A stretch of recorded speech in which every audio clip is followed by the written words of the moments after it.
नमस्कार, मैं रवीश अस्सलाम कुमार। वालेकुम क्या एवरीवन। आपने राहुल गांधी की 7 अगस्त की प्रेस कॉन्फ्रेंस देखी है? नहीं देखी तो समय निकालिए, खोज कर देखिए। पहले देखिए, फिर सोचिए कि अगर इस तरह से वोटों की चोरी हो रही है तो ये चोरी नहीं, डकैती है और भारत का लोकतंत्र हवा में उड़ चुका है। राहुल गांधी की इस प्रेस कॉन्फ्रेंस को आप यूं ही खारिज नहीं कर सकते हैं। अगर आप इस प्रेस कॉन्फ्रेंस को, इसमें किए गए दावों का मजाक उड़ा रहे हैं तो निश्चित रूप से आप उन लोगों में शामिल हैं जिन्होंने चुनाव के जरिए भारत के लोकतंत्र को खत्म करने की एक शानदार और भयावह योजना बनाई है। चुनाव आयोग को अपने भीतर के इन अपराधियों को बाहर लाना चाहिए और बताना चाहिए कि कौन लोग थे जिनके इशारे पर यह काम किया गया। आयोग को अगर जनता में भरोसा बनाए रखना है तो उसे राहुल गांधी के इन दावों का मजाक उड़ाने के बजाय अब देश की जनता को जवाब देना चाहिए और अपनी विश्वसनीयता को बनाए रखने के लिए केवल कांग्रेस को नहीं, पूरे देश के लिए वोटर लिस्ट की इलेक्ट्रॉनिक कॉपी जारी करनी चाहिए ताकि कोई भी इस लिस्ट की जांच कर सके और भारत के चुनाव को लेकर अपना भरोसा दोहरा सके। जब हर नागरिक को एक वोट का अधिकार मिला है तो चुनाव आयोग को भी हर नागरिक को वोटर लिस्ट की इलेक्ट्रॉनिक कॉपी अपनी साइट पर 24 घंटे के भीतर जारी कर देनी चाहिए। यह वही एटम बम है जिसके फोड़ने की बात राहुल गांधी कर रहे थे। 7 अगस्त की प्रेस कॉन्फ्रेंस में उन्होंने सबूतों के साथ अपना एटम बम फोड़ दिया है। आज इस तरह तैयारी के साथ राहुल गांधी आए जैसे एप्पल के सीईओ आईफोन के नए वर्जन के लॉन्च के समय आते हैं। लेकिन यह प्रेस कॉन्फ्रेंस लॉन्च की नहीं है, भारत के लोकतंत्र के दी एंड की है। राहुल ने अपनी हर बात को प्रमाण के साथ दिखाया और बताया कि कर्नाटक के चुनाव में किस तरह की धांधली की गई। दरअसल यह धांधली और चोरी नहीं है, साफ साफ डकैती है। राहुल गांधी ने उन दस्तावेजों की ऊंचाई दिखाई जो चुनाव आयोग ने कांग्रेस को सौंपे हैं। इनकी ऊंचाई 7 फीट लंबी है। जाहिर है इतने दस्तावेजों को आंखों से देखना, एक एक नाम की खोज करना असंभव काम है। यही नहीं, इन दस्तावेजों में भी एक खेल किया गया। राहुल गांधी ने बताया कि चुनाव आयोग ने इस तरह से वोटर लिस्ट दी है कि उसका ऑप्टिकल कैरेक्टर रिकॉग्निशन नहीं किया जा सकता है। आयोग ने कांग्रेस को इस तरह से दस्तावेज क्यों दिए जिन्हें मशीन से पढ़ा ही नहीं जा सकता है? Now, analyzing this, if the election commission gave us electronic data, 30 seconds. Right? And I repeat, this is why we are being given data like this, so that it is not analyzed. Next. Sorry, just go back. There's another very interesting thing that we discovered, which came as a shock to us, which is that these papers that are given, they themselves do not allow for optical character recognition. So if you scan them, you can't actually get the data out of them. And we were surprised. Why? Why is the election commission protecting these pieces of paper? ठीक है, आप soft copy नहीं देना चाहते, पर इनको क्यों protect कर रहे हो? Right? And EC deliberately provides non-machine readable papers. Election commission ने हमें डेटा इस प्रकार दिया है, 7 फुट 200-300 किलो। अब इसमें प्रॉब्लम क्या है कि अगर हम वोटर को निकालना चाहते हैं, मान लीजिए आपका चेहरा है, आपको आइडेंटिफाई करना चाहते हैं, तो आपकी फोटो को हमें सारी की सारी फोटोज के साथ कंपेयर करना पड़ता है। हर फोटो को देख कर ये फोटो ये है, तो आप सोचिए कितना काम है। अगर एड्रेस निकालना है तो आपके एड्रेस को अलग सारे के सारे एड्रेसेस से कंपेयर करना पड़ता है। बहुत भारी काम है। हमारा जो काम हो गया, थोड़ा फोकस हो गया, क्योंकि लोगों ने कहा कि देखिए ये मतलब इसमें ही हमें मतलब 6-7 महीने लगेंगे, इसमें 6 महीना लगा है। और हर कागज को हमने आइडेंटिफाई किया है, कैटलॉग किया है, फोटोग्राफ निकाली है, कंपेयर की है, 6 महीने लगे। अब आप बताइए, पहले तो चुनाव आयोग वोटर लिस्ट की इलेक्ट्रॉनिक कॉपी नहीं देता है, और जब देता है तो 7 फीट ऊंचाई के बराबर कई हजार पन्नों के दस्तावेज सौंप देता है। तो इस तरह से क्यों दे रहा है कि उन्हें मशीन से नहीं पढ़ा जा सकता है? क्या छिपाना है चुनाव आयोग को?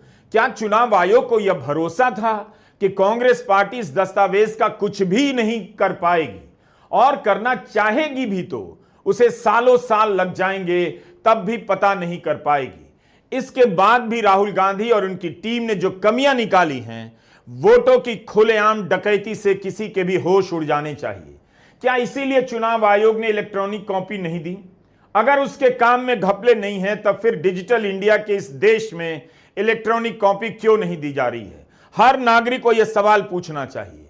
राहुल गांधी ने कहा कि इसलिए कर्नाटका के एक लोकसभा क्षेत्र के एक विधानसभा को चुना गया क्योंकि यह काम मुश्किल हो गया।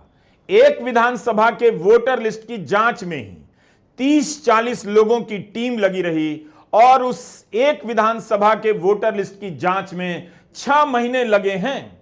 यह विधानसभा है बेंगलुरु सेंट्रल लोकसभा का महादेवपुरा।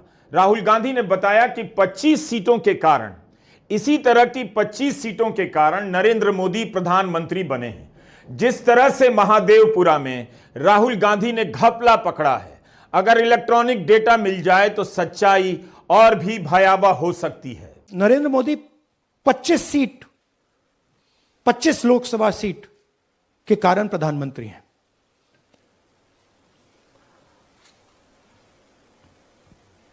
हमें इलेक्शन कमीशन यह डेटा इसलिए नहीं दे रहा है क्योंकि अगर हमने जो यहां महादेवपुरा में किया, अगर हम इसे बाकी लोकसभाओं में करा देंगे तो देश की डेमोक्रेसी की, लोकतंत्र की सच्चाई बाहर आ जाएगी। ये अब एविडेंस है, ये क्रिमिनल एविडेंस है और इलेक्शन कमीशन देश में पूरे एविडेंस को डिस्ट्रॉय करने की सोच रहा है। मैंने जैसे कहा 21वीं सदी है, एक हार्ड ड्राइव पे आप पूरा डेटा रख सकते हो, 100 साल 200 साल का डेटा रख सकते हो, जितना रखना है रख दो। मगर इलेक्शन कमीशन 45 दिन में सीसीटीवी को खत्म करना चाह रहा है, वोटर लिस्ट नहीं दे रहा है। तो they are colluding with the BJP, they are helping the BJP destroy the election system in India. Rahul Gandhi ने कहा कि भारत का चुनाव कोरियोग्राफ किया जा रहा है, मतलब इस तरह से सजाया संवारा जा रहा है, तारीखों का ऐलान इस तरह से किया जा रहा है कि चुनावों की धांधली आसानी से की जा सके। उन्होंने कहा कि 6 महीने लग गए एक विधानसभा के वोटर लिस्ट के अध्ययन में। अगर इलेक्ट्रॉनिक लिस्ट मिल जाए तो कुछ सेकंड के भीतर पूरे देश की लोकसभा विधानसभाओं के नतीजों का मूल्यांकन किया जा सकता है। वोटर लिस्ट को लेकर डकैती कैसे हो रही है, राहुल गांधी आगे बताते हैं और कहते हैं कि हर चुनाव के बाद कुछ कारण गढ़ दिए जाते हैं, तरह तरह से समझा दिया जाता है बीजेपी क्यों चुनाव जीत गई। लेकिन उन्हें शक होता जा रहा था, पता चल भी रहा था, मगर ठोस प्रमाण नहीं मिल रहा था, जिसे लेकर 7 अगस्त की प्रेस कॉन्फ्रेंस में वे हाजिर होते हैं। उन्होंने जो डेटा दिया है और उदाहरण दिए हैं, वो चुनाव आयोग के दिए गए डेटा से ही दिए हैं, खुद से कहीं और से गढ़कर नहीं लाए हैं। करोड़ों लोगों को सस्पिशन था कि दाल में कुछ ना कुछ काला है। बीजेपी को एंटी इनकम्बेंसी नहीं लगती थी। ओपिनियन पोल, एग्जिट पोल कुछ कहते थे, रिजल्ट कुछ और आता था। हरियाणा, महाराष्ट्र, मध्य प्रदेश उदाहरण, माहौल बनाया जाता था कि इस कारण जीते। लाडली बहना, पुलवामा, सिंदूर, नैरेटिव क्रिएशन। और फिर इलेक्शन कमीशन कोरियोग्राफ शेड्यूल बनाता था। जब कागज के वोट पड़ते थे, हिंदुस्तान एक दिन में वोट करता था, बट अब इलेक्ट्रॉनिक वोटर मशीन है, महीने लगते हैं। उत्तर प्रदेश के मतलब 5 स्टेजेस हो गए, महाराष्ट्र में 3-4 लगा दो, असम का टाइमिंग चूज करो, हरियाणा का टाइम बदल दो, महाराष्ट्र का टाइम बदल दो। तो इसके कारण हमें सस्पिशन हुआ कि कुछ ना कुछ है। तो राहुल गांधी ने महादेवपुरा विधानसभा के डेटा का अध्ययन कर दिखाया कि मुख्य रूप से 5 प्रकार की धांधलियां हो रही हैं। महादेवपुरा बेंगलुरु सेंट्रल लोकसभा में आता है। 2024 के लोकसभा चुनाव में बेंगलुरु सेंट्रल की सीट बीजेपी 32,000 से कुछ अधिक वोटों से जीत गई थी। इस पर कांग्रेस को भी 6 लाख से अधिक वोट मिले और बीजेपी को भी 6 लाख से अधिक वोट मिले। लेकिन इस लोकसभा की एक सीट महादेवपुरा ऐसी थी जहां बीजेपी को कांग्रेस से डबल वोट मिला। कांग्रेस को मिला 1,15,586 वोट और बीजेपी को मिला 2,29,632 वोट। बीजेपी इस एक सीट पर 1,14,046 वोट से जीतती है। बाकी 60 विधानसभाओं में कांग्रेस से पीछे हो जाती है, मगर इस एक विधानसभा में 1.25 लाख वोटों से जीतने के कारण लोकसभा की सीट जीत जाती है। इस सीट के वोटर लिस्ट का राहुल गांधी ने अध्ययन किया है और मैं प्रमाण के साथ देश की जनता के सामने रख दिया है। वोटों की चोरी को राहुल गांधी ने 5 कैटेगरी में बांटे हैं। 5 तरीके से होती है: duplicate voter, fake and invalid addresses, bulk voter in single address, invalid photo, misuse of form 6। Duplicate voter मतलब एक व्यक्ति 3, 4, 5, 6 बार वोट कर रहा है या उसका नाम 5-6 बार आ रहा है। फेक इनवैलिड एड्रेस मतलब या तो पता है ही नहीं या फिर फेक है। बल्क वोटर सिंगल एड्रेस, एक बेडरूम का घर है, उसमें 50 लोग का एड्रेस है और जब हम वहां जाते हैं वहां लोग ही नहीं है, वोटर ही नहीं है। इनवैलिड फोटो, या फोटो है ही नहीं या फोटो इतनी छोटी है कि उसको पहचाना नहीं जा सकता।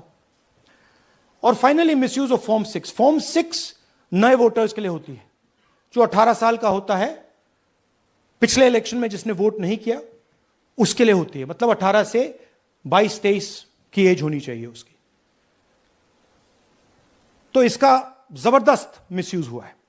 बिहार में एसआईआर के बहाने चुनाव आयोग इतने दावे कर रहा है वोटर लिस्ट की प्रमाणिकता को लेकर, लेकिन कर्नाटका में उसका जो खेल सामने आया है वो डराने वाला है।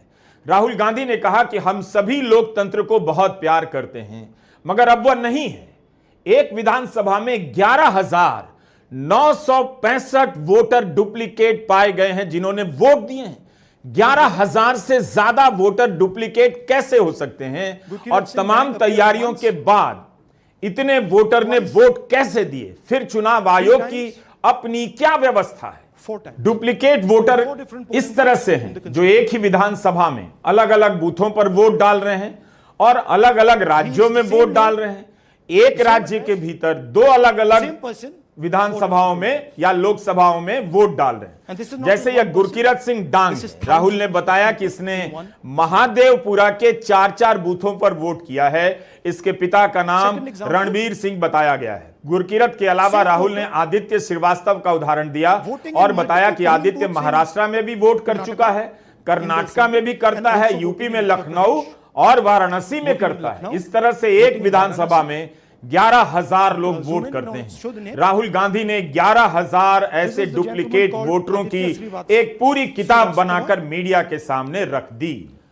ये देखिए, गुरकीरत सिंह डांग, इनका नाम बूथ नंबर 116, 124, 125 एंड 126 में 4 बार। जूम इन कीजिए, ये देखिए, गुरकीरत सिंह डांग, फादर्स नेम रणबीर सिंह डांग, हाउस नंबर A413, वो दिखाइए। गुरकीरत सिंह डांग, हाउस A413, पूरब मैनर। 4 बार आता है। और ये सिर्फ एक व्यक्ति नहीं है, हजारों व्यक्ति हैं। ये मैं आपको लिस्ट दिखा देता हूं। ये है डुप्लीकेट वोटर की लिस्ट, देख लीजिए। ये सब डुप्लीकेट वोटर्स हैं।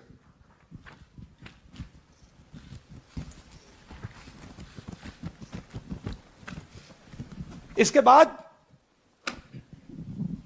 नेक्स्ट, ये देखिए, ये एक और डुप्लीकेट वोटर। नहीं, थोड़ा पीछे ले जाओ, जूम आउट।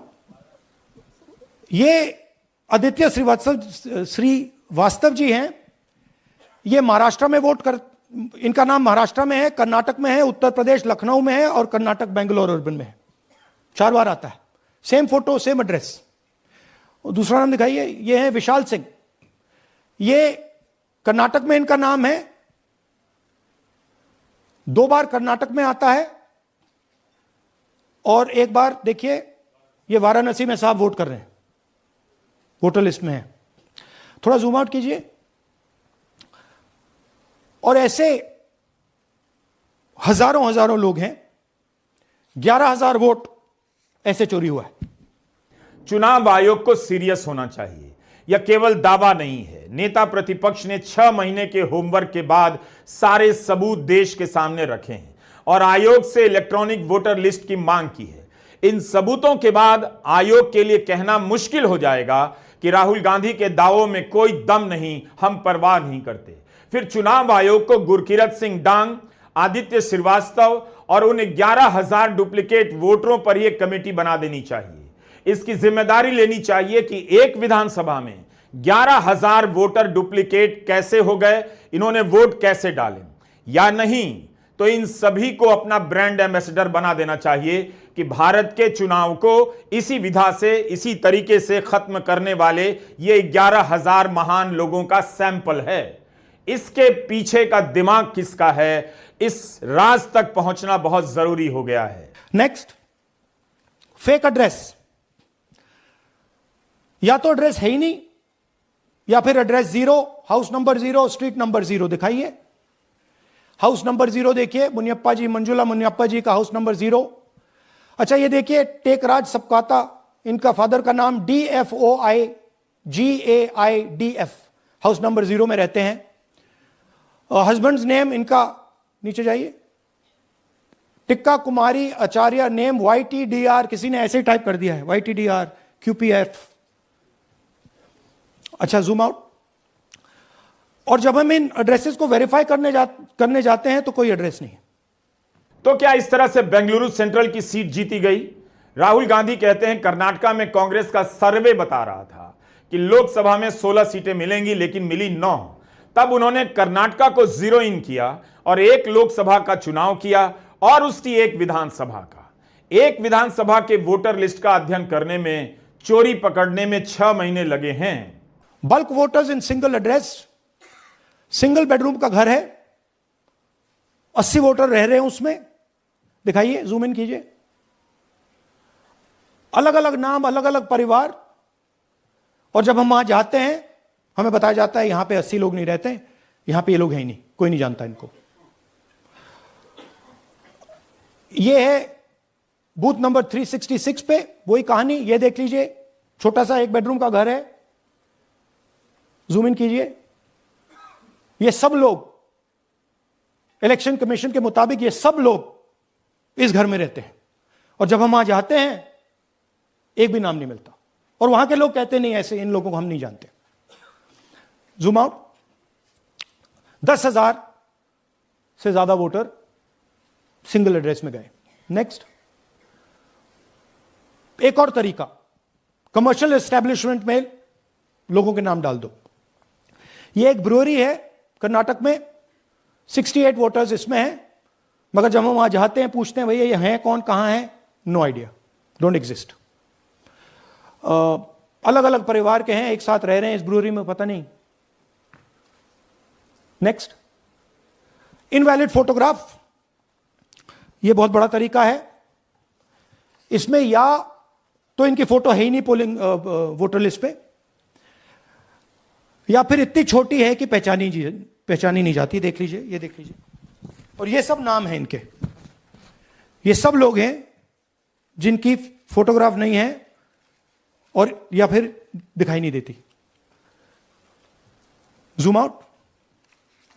हां, 4132।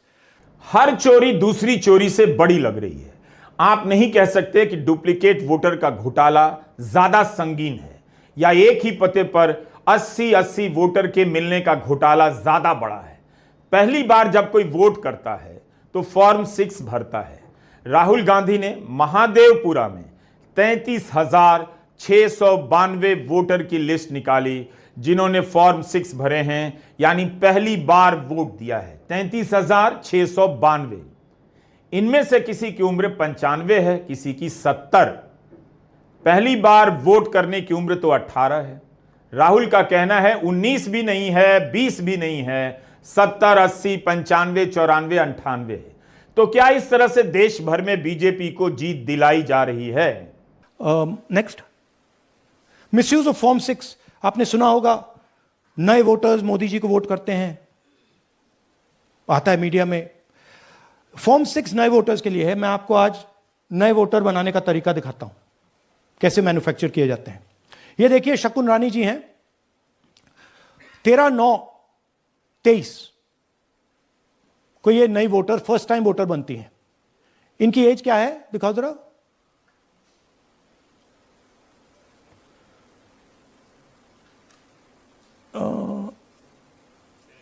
70 साल की हैं। और ये देखिए कैसे किया गया है। 2 बार अप्लाई करती हैं। पहली बार 13/9, दूसरी बार 31/10। इसमें उनकी फोटो जूम आउट है, इसमें उनकी फोटो जूम इन है। ऊपर देखिए फर्स्ट नेम शकुन, सरनेम रानी। यहां देखिए सरनेम है ही नहीं, फर्स्ट नेम शकुन रानी। और ये देख लीजिए साइड पे इन्होंने 2 बार ही वोट किया है। अब पता नहीं इन्होंने किया है किसी और ने किया है, बट 2 बार इस आईडी कार्ड पे 2 बार वोट लगा है। वो जो टिक है वो पोलिंग बूथ के ऑफिसर की है। इसीलिए सीसीटीवी को डिस्ट्रॉय किया जा रहा है, क्योंकि वो ये हमें पता ना लगे कि शकुन रानी जी है ही नहीं, या फिर कोई और 3-4 बार वोट कर रहा है। इनकी एज भी है 98, 96, 95, 89, 89, 88, 72, 67, 57। यहां पे इस पूरे पैक में 18 से 23 का कोई नहीं। तो this is new voter manufacturing. This is new voter manufacturing. ये है नया वोटर, यंग वोटर। महादेवपुरा विधानसभा में 5 प्रकार की चोरियां पकड़ी गई हैं। इतनी सर्वे करने वाली टीमें होती हैं, एक्सपर्ट होते हैं, लेकिन आज राहुल गांधी सारे पोलस्टर, पोल एक्सपर्ट पर भारी पड़ गए और उन्होंने एक ऐसी डकैती का पर्दाफाश कर दिया जिसे लेकर किसी को भी डर जाना चाहिए। उनकी प्रेस कॉन्फ्रेंस को नहीं दिखाकर, हिंदी के अखबारों में विस्तार से नहीं छापकर आप इस लोकतंत्र का सच नहीं छिपा सकते हैं। हजारों की संख्या में भारत में टीवी चैनल और अखबार हैं, लेकिन आपने देखा कि बिहार में ही जो चल रहा है उसे लेकर कितनी कम रिपोर्टिंग हो रही है। आपकी आंखों के सामने सच्चाई सामने नहीं लाई जा रही है। तो राहुल गांधी की इस प्रेस कॉन्फ्रेंस की सच्चाई भी दबा दी जाएगी, इसे लेकर मुझे कोई संदेह नहीं। लेकिन सवाल है कि क्या भारत की जनता अपने लोकतंत्र को इस तरह से खत्म होने दे देगी, जिसे हासिल करने के लिए 1 साल नहीं, इस देश की अमीर से लेकर गरीब जनता ने 100 साल से ज्यादा लंबी लड़ाइयां लड़ी हैं और कुर्बानियां दी हैं। हमारे राजनीतिक जीवन के सारे हीरो आज भी इसी लड़ाई से आते हैं। आपने बहुत प्रूफ तो आप लोग सामने रख रहे हैं और एक पूरी डिटेल आप ऑब्जर्वेशन सामने रख रहे हैं। हाँ। लेकिन अब आप खुद ही बता रहे हैं कि ईसी ही कोलाइड कर रहा है, तो अब आप लोगों के लिए पास रास्ता क्या है? इस प्रूफ को लेके आप ईसी को जाएंगे या कोर्ट जाएंगे? क्योंकि पूरा इलेक्शन ही मैन्युफैक्चर हो चुका है। This is EC data, not our data, this is EC data. And EC कह रहा है कि हम फ्री एंड फेयर इलेक्शन करा रहे हैं, और उनके डेटा में एक असेंबली में 1 लाख फेक वोटर्स हैं, फेक एड्रेसेस, डुप्लीकेट, फॉर्म 6, अलग अलग तरीके। तो हम इलेक्शन कमीशन से नहीं कह रहे हैं, हम हिंदुस्तान के युवाओं से कह रहे हैं, हिंदुस्तान की जनता से कह रहे हैं, यह आपका भविष्य है, गरीबों का भविष्य है। यह आपके आंख के सामने पूरा का पूरा सिस्टम चोरी किया जा रहा है। और ये ब्लैक, जैसे मैंने बोला, ब्लैक एंड व्हाइट है। ये उनका डेटा है, उनकी फोटोग्राफ्स हैं, उनके नाम है, उनके डुप्लीकेट्स हैं, उनके फेक एड्रेसेस हैं। राहुल गांधी की इस प्रेस कॉन्फ्रेंस के बाद कर्नाटका के चीफ इलेक्टोरल ऑफिसर का ट्वीट आया। इस ट्वीट में राहुल गांधी से कहा गया है कि शपथ पत्र पर लिखकर जानकारी दें। राहुल गांधी ने पूरे प्रमाण के साथ चुनाव आयोग के डेटा के आधार पर ही जानकारी दी। नेता प्रतिपक्ष आप इस वीडियो में देख सकते हैं अकेले कितनी तैयारी के साथ प्रेस कॉन्फ्रेंस कर रहे हैं। वो मजाक करने नहीं आए हैं, फिर भी राहुल गांधी से शपथ पत्र मांगा जा रहा है। शपथ पत्र का क्या मतलब है? क्या नियमों का सहारा लेकर राहुल के दावों को खारिज किया जाएगा कि वे साइन कर नहीं दे रहे हैं? क्या यही जवाब बचा है चुनाव आयोग के पास? इस शपथ पत्र में लिखा है कि गलत जानकारी और सबूत देने पर सजा हो सकती है। आयोग क्यों नहीं शपथ पत्र लिखकर देता है कि 11,000 वोटर डुप्लीकेट हो ही नहीं सकते, 40,000 से अधिक वोटर के पते फेक हो ही नहीं सकते? चुनाव आयोग राहुल गांधी से शपथ पत्र मांग रहा है। बिहार में आपने देखा होगा कितने लोगों ने वोटर लिस्ट की कमियां उजागर की। अगर आप उन सभी से शपथ पत्र मांगने लग जाएं और इसके नाम पर डराने लग जाएं तो कोई आगे आएगा? सच्चाई सामने आती। राहुल गांधी ने प्रमाण रख दिया है। चुनाव आयोग को शपथ पत्र पर अगर सब चाहिए तो उसे भी आगे आकर इलेक्ट्रॉनिक डेटा राहुल गांधी के हवाले कर देना चाहिए। चुनाव आयोग को भी कहना चाहिए कि हमारे लिए भी ये सभी आरोप चौंकाने वाले हैं, हम इनकी अपनी तरफ से जांच करेंगे। आप जांच की बात नहीं कर रहे हैं, शपथ पत्र मांग रहे हैं ताकि जवाब के रूप में राहुल गांधी का पीछा किया जा सके कि राहुल शपथ पत्र पर साइन कर नहीं दे रहे हैं। यह जवाब मिला है चुनाव आयोग को। 2-3 और चीजें। हरियाणा का इलेक्शन देखें तो कांग्रेस पार्टी और बीजेपी के बीच में तकरीबन 22,000 वोट का फर्क था टोटल स्टेट में। एक असेंबली में इन्होंने 1 लाख वोट चोरी किए। तो आप इमेजिन कीजिए, स्केल समझिए। एक असेंबली में तकरीबन 12 से 15% वोट इन्होंने मैन्युफैक्चर कर दिया। तो अगर चुनाव में 2-3%, 4% की मार्जिन चल रही है तो वो तो गया, राइट। और हमने ऐसा पैटर्न आइडेंटिफाई किया है देश में जहां पे एक सीट पे धड़ाके से बीजेपी स्वीप करती है या 2 सीटों पे धड़ाके से स्वीप करती है। बाकी सीट में नेचुरल कंपटीशन चल रहा है और फिर सडनली एक सीट में जैसे यहां हुआ स्वीप हो जाती है और पूरा चुनाव चला जाता है। अगर चुनाव आयोग खुद को संदेहों से ऊपर समझता है तो वह इलेक्ट्रॉनिक वोटर लिस्ट हवाले कर दे। क्या उसे भी शक है कि अगर इलेक्ट्रॉनिक वोटर लिस्ट दे देंगे तो मोदी की जीत का राज खुल जाएगा? अब पता तो चल गया है। लोगों को पता चलना चाहिए कि मोदी की जीत ईडी से नहीं, ईसी की वजह से हो रही है। जनता का रोल अब नहीं रहा। यह प्रेस कॉन्फ्रेंस भारत की उस जनता के भविष्य की डरावनी तस्वीर पेश करती है जिसके पास एक ही आवाज है, वोट की आवाज। अगर उसके वोट की आवाज का गला घोंट दिया गया तो जनता नाम की चीज मुर्दा हो जाएगी। ऐसा कैसे हो सकता है और ऐसा क्यों होने दिया जा रहा है? नमस्कार, मैं रवीश कुमार।